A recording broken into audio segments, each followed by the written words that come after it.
আসসালামু আলাইকুম রহমতুল্লাহি ওবরাকাতুহ।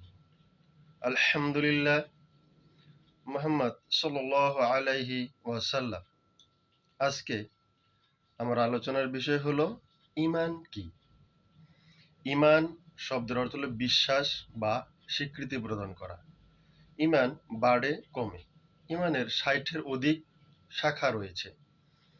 মুমিন বা ঈমানদার সেই ব্যক্তি যার হাত ও মুখ থেকে মুসলমানরা নিরাপদ থাকেন, যে গরিব দুঃখীকে খাবার খাওয়ায় এবং সবাইকে সালাম দেয়, যে আল্লাহ ও তার রসুলকে সর্বাপেক্ষা বেশি পছন্দ করে এবং যে নিজের জন্য যা পছন্দ করে অন্যের জন্য তাই পছন্দ করে।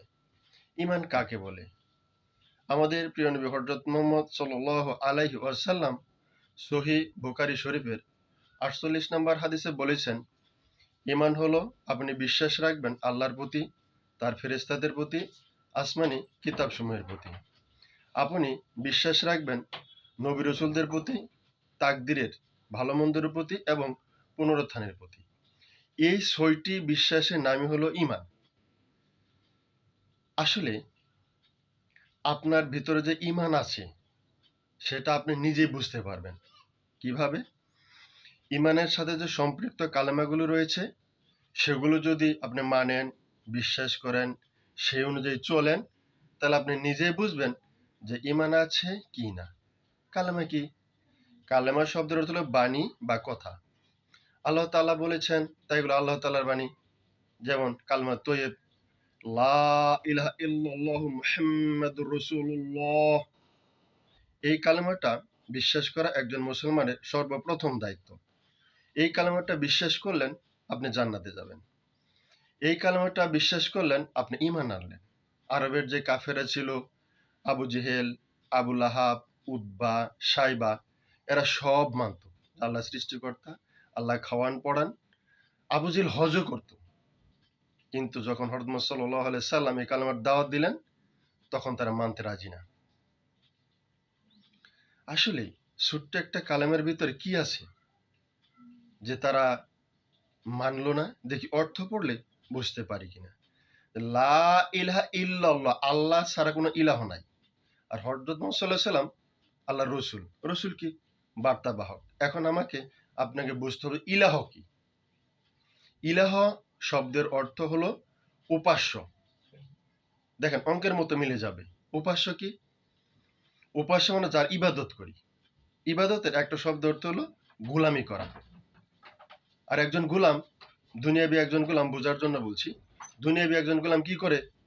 তার মনি যে কাজটা দেয়, যেভাবে করতে বলে ঠিক সেভাবে করতে হয়। আমরা আল্লাহর গোলাম। আল্লাহ তাআলা যে হুকুম দিয়েছেন, আইন দিয়েছেন, বিধান দিয়েছেন, কোরআন এবং হাদিস, সেই অনুযায়ী আপনার জীবনকে পরিচালনা করার নামই হলো ইলাহকে মানা। যখন আরবের কাফেররা বুঝতে পারলো যে তাদের মন গড়া যে আইন ছিল, তাদের মন গড়া আইন দিয়ে যে সমাজ রাষ্ট্র পরিচালনা করত, যখন হযরত মুহাম্মদ সাল্লাল্লাহু আলাইহি ওয়াসাল্লাম বললেন যে আল্লাহর আইন মতো তোমাকে পরিচালনা করতে হবে, সমাজকে পরিচালনা করতে হবে, রাষ্ট্রকে পরিচালনা করতে হবে, তখন তারা মানতে রাজি না।